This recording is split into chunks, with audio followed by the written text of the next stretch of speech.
بسم اللہ الرحمن الرحیم۔ السلام علیکم۔ تاریخ اسلام میں ایک ایسی عظیم خاتون کا نام افق فضل و کمال پر جگمگا رہا ہے کہ جس کی شخصیت اعلیٰ ترین اخلاقی فضائل کا کامل نمونہ ہے۔ ایسی خاتون جس نے اپنے نرم و مہربان دل کے ساتھ مصائب کے بار گراں کو تحمل سے برداشت کیا، لیکن اس بی بی کا عزم محکم حق و حقیقت کے دفاع کی راہ میں ذرہ برابر نہ ہوا۔ جی ہاں، ہم ثانی زہرہ کربلا کے بعد یزید کو لگام ڈالنے والی ہستی حضرت سیدہ زینب کی بات کر رہے ہیں، جنہوں نے اپنی گراں قدر حیات طیبہ اسلام اور اس کی حقیقی اقتدار کے تحفظ میں گزار دی۔ اسلام اس باعظمت خاتون پر کہ جس نے اپنے خطبوں سے اپنے دور میں ناانصافی کی بنیادوں کو ہلاک کر کے رکھ دیا۔ حضرت زینب کے مقام مدفن اور وفات و شہادت کے سلسلے میں مختلف روایات ملتی ہیں، جسے آج کی ویڈیو میں ہم مستند حوالوں سے ذکر کیا جائے گا۔ حضرت زینب کو رسول اللہ صلی اللہ علیہ وسلم کی زیارت اور ان سے سیکھنے کا موقع ملا۔ جب وہ 7 سال کی تھیں تو ان کے نانا محمد صلی اللہ علیہ وآلہ وسلم اپنے مالک حقیقی سے جا ملے۔ حضرت زینب 5 جمادی الاول سن 5 ہجری یا 6 ہجری کو اس دنیا میں تشریف لائیں۔ ایک روایت کے مطابق آپ کی ولادت و باسعادت شعبان 6 ہجری کے ابتدائی دنوں میں ہوئی۔ حضرت زینب کے والد گرامی امیر المومنین حضرت علی اور آپ کی والدہ ماجدہ سیدہ فاطمہ رضی اللہ تعالیٰ عنہ ہیں۔ آپ کو ایسے عظیم والدین کی اولاد ہونے کا شرف حاصل ہے کہ جن کی مثل پوری کائنات میں کوئی نہیں ہو سکتا۔ جب حضرت زینب اس دنیا میں تشریف لائیں تو سیدہ فاطمہ الزہرا نے انہیں حضرت علی بن ابی طالب کے پاس لے کر آئیں اور ان سے فرمایا، آپ اس نومولود کا نام رکھیں۔ تو حضرت علی نے فرمایا، میں اللہ کے رسول سے پہلے اس کا نام نہیں رکھ سکتا۔ پھر جب حضور اکرم صلی اللہ علیہ وآلہ وسلم تشریف لائے تو انہوں نے فرمایا، ابھی جبرائیل آئے ہیں اور کہا ہے کہ اس مولود کا نام زینب رکھو۔ اللہ نے اس نومولود کے لیے یہی نام منتخب کیا ہے۔ جب حضرت زینب بڑی ہوئیں تو امیر المومنین نے ان کی شادی اپنے بھتیجے عبداللہ بن جعفر طیار کے ساتھ کر دی اور ان کا حق مہر فاطمہ کے حق مہر کی طرح 480 درہم قرار دیا۔ حضرت امیر المومنین نے حق مہر کی رقم اپنے ذاتی مال سے جناب عبداللہ بن جعفر طیار کو ہبہ کی۔ حضرت عبداللہ بن جعفر طیار ان لوگوں میں شامل ہیں کہ جنہیں تاریخ سخاوت اعلیٰ نسب اور بلند ایمان کے حوالے سے جانتی ہے۔ بہت زیادہ سخاوت کی وجہ سے لوگ آپ کو بحر الوجود کے لقب سے یاد کیا کرتے تھے۔ روایات کے مطابق حضرت زینب کی اولاد درجہ ذیل ہیں: جناب علی، جناب اون، جناب عباس، جناب ام کلثوم۔ حضرت زینب کے بیٹے جناب علی کو تاریخ میں زینبی کے نام سے بھی یاد کیا جاتا ہے۔ خدا نے انہیں کثیر اولاد عطا کی اور ان کی نسل اب تک باقی ہے۔ جب اون کربلا کے میدان میں امام حسین رضی اللہ تعالیٰ عنہ اور اسلام کی نصرت کرتے ہوئے شہید ہوئے اور حضرت امام حسین رضی اللہ تعالیٰ عنہ کی قبر کے ساتھ گنج شہداء میں دفن ہوئے، حضرت زینب نے ایسے پاک و اطہر گھرانے میں پرورش پائی کہ جس میں ذکر خدا اپنے عروج معراج کی بلندیوں کو چھوتا اور صالح اعمال اپنی ادائیگی کے حق کو پاتے۔ حضرت علی کے علم و حکمت کی سرپرستی ہو، جہاں سیدہ فاطمہ کے لطف و کرم کا سایہ رہتا ہو، جہاں جوانان جنت کے سرداروں کی ہر وقت مجلس نصیب ہوتی ہے، ایسے عظیم گھر میں زبردست پرورش پانے والی شخصیت کا حق یہی ہے کہ وہ ہر کمال کے اعلیٰ ترین مراتب پر فائز ہوں۔ یہی وجہ ہے کہ حضرت زینب میں وہ تمام اعلیٰ صفات، کمال اور فضائل پائے جاتے ہیں کہ جن نظیر کسی بھی خاتون میں ملنا ناممکن ہے۔ انہی فضائل و مناقب کی وجہ سے آپ کو صدیقۃ الصغریٰ، عقیلہ بنت ہاشم، موثقہ، عارفہ، کاملہ، عابدہ، آلِ علی اور بہت سے دوسرے القاب سے یاد کیا جاتا ہے۔ اس میں کوئی مبالغہ نہیں ہے کہ بھائی بہن کا جو عظیم تعلق امام حسین اور حضرت زینب کے درمیان موجود تھا، ایسا تعلق تاریخ میں کسی بہن بھائی میں نہ تھا اور نہ ہی قیامت تک ہوگا۔ اور ایسا کیوں نہ ہو کہ دونوں نے ایک ہی آغوش میں پرورش پائی اور دونوں ایک ہی شجر کی 2 شاخیں ہیں۔ روایت میں ہے کہ زینب اس دنیا میں آنے کے بعد ایک دن حضرت فاطمہ اپنے بابا رسول خدا کے پاس گئیں اور ان سے فرمایا، اے میرے بابا، میں زینب میں ایک عجیب چیز ملاحظہ کرتی ہوں۔ آپ نے پوچھا وہ کیا ہے؟ حضرت فاطمہ نے فرمایا جب تک حسین گھر نہیں آ جاتا زینب روتی رہتی ہے، اور جب حسین گھر میں آ جائے تو زینب اپنے بھائی کی طرف رخ کر کے دیکھتی ہے اور دیر تک اپنے بھائی کو دیکھتی رہتی ہے۔ جب رسول خدا نے یہ بات سنی تو انہوں نے رونا شروع کر دیا اور فرمایا مجھے جبرائیل نے ان مصائب کے بارے میں بتایا ہے کہ جو حسین اور زینب پر ڈھائے جائیں گے۔ حضرت زینب نے کربلا، کوفہ، شام اور مدینہ میں جن مسائل کا مکمل ثابت قدمی اور شجاعت سے سامنا کیا، ان مصائب کے سامنا کرنے سے پہاڑ بھی ریزوں میں تبدیل ہو جاتے اور سمندر قطروں کی شکل اختیار کر لیتا۔ آپ اسلام کی حفاظت و بقا کے لیے قربانیاں دینے سے ذرا برابر بھی نہ گھبرائیں اور اپنے بھائی کا بے سر لاشا ہاتھوں میں لے کر آسمان کی طرف منہ کر کے فرماتی ہیں اے اللہ ہماری اس قربانی کو قبول فرما۔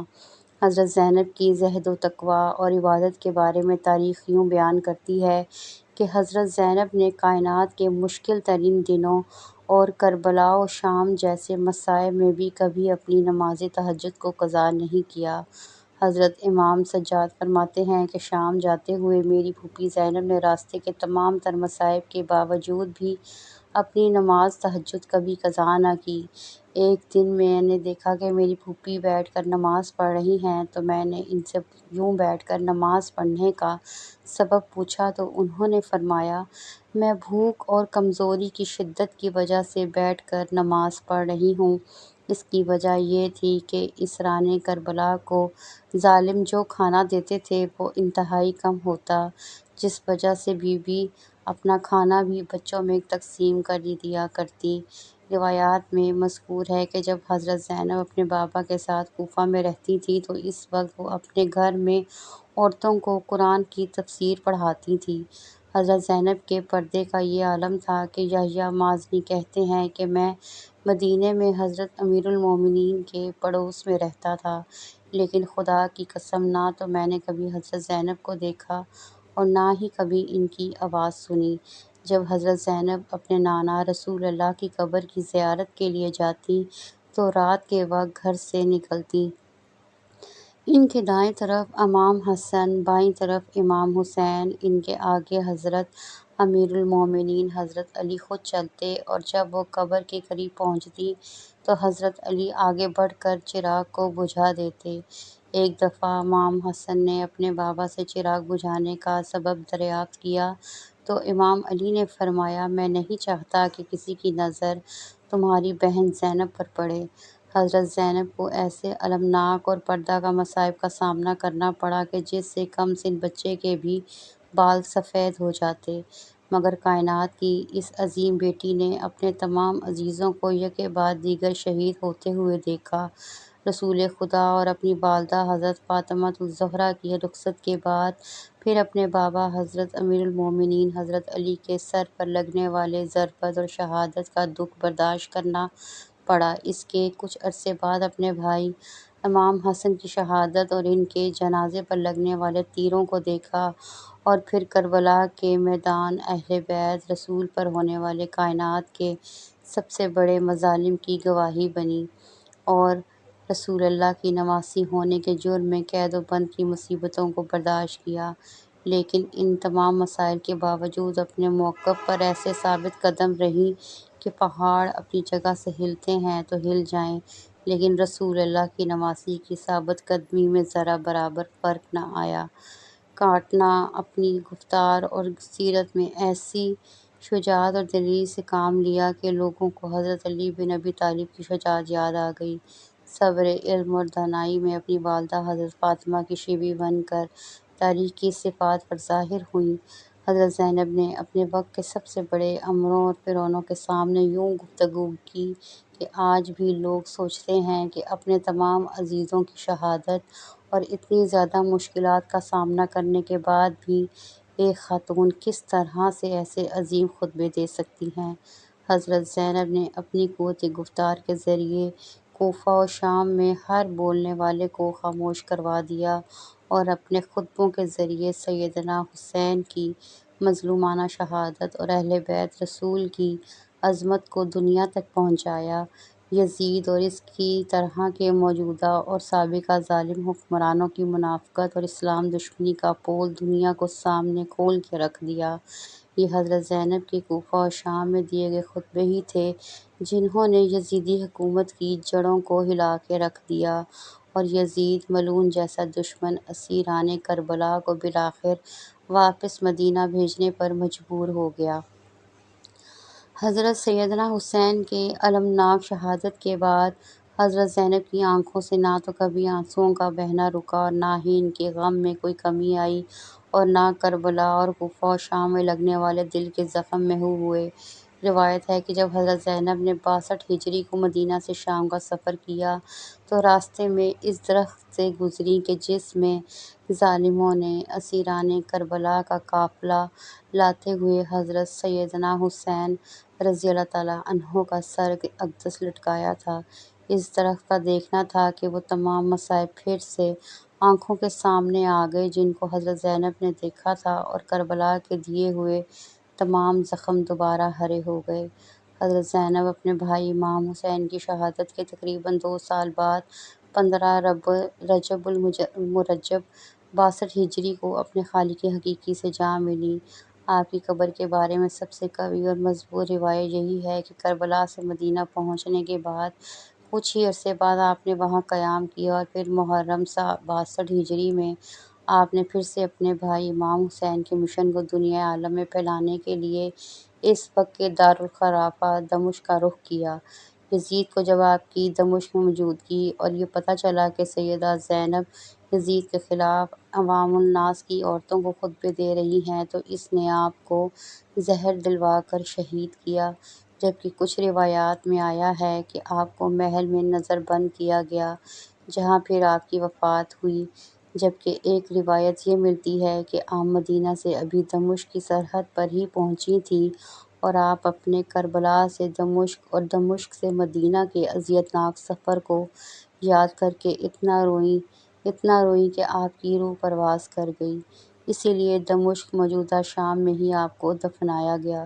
کچھ روایات میں یہ بیان کیا جاتا ہے کہ آپ کی وفات مدینے میں ہوئی کیونکہ آپ کربلا سے واپس مدینہ آئیں اور تا حیات وہاں نہیں رہیں، لیکن اس قول کو اس جواب کے ساتھ رد کیا جاتا ہے کہ اگر آپ کی قبر مدینے میں ہوتی تو یقیناً اس کا کوئی نشان ہوتا، اس لیے کہ آپ کی شخصیت کوئی معمولی شخصیت نہیں تھی کہ آپ کی قبر کی طرف کوئی توجہ نہ کرتا، نہ کوئی زیارت پر جاتا اور نہ ہی قبر مخفی رہتی۔ اسی وجہ سے اس قول کو رد کیا گیا ہے۔ 14ویں صدی عیسوی میں یہ بات مشہور کی گئی کہ آپ مصر کے علاقے قناۃ البصا میں مدفون ہیں، لیکن بعد میں تحقیقات سے یہ پتہ چلا کہ مصر میں موجود وہ قبر زینب بنت یحییٰ بن حسن بن زید بن حسن علی بن ابی طالب کی ہے، نہ کہ حضرت زینب بنت امیر المومنین حضرت علی کی۔ اللہ اکبر۔ اللہ پاک ہم سب کو اہل بیت کا بغض رکھنے والوں سے دور رکھے اور بروز قیامت ہمارا ٹھکانہ بھی وہاں ہی ہو جہاں حضرت سیدہ زینب رضی اللہ تعالیٰ عنہ ہیں۔ اے اللہ پاک ہمیں ہماری نسلوں کو رسول اللہ صلی اللہ علیہ وآلہ وسلم اور ان کی آل کی سچی غلامی نصیب فرما۔ کمنٹ سیکشن میں آمین ضرور لکھیے گا۔ ملتے ہیں اگلی ویڈیو میں، تب تک کے لیے اجازت دیں۔ اللہ حافظ۔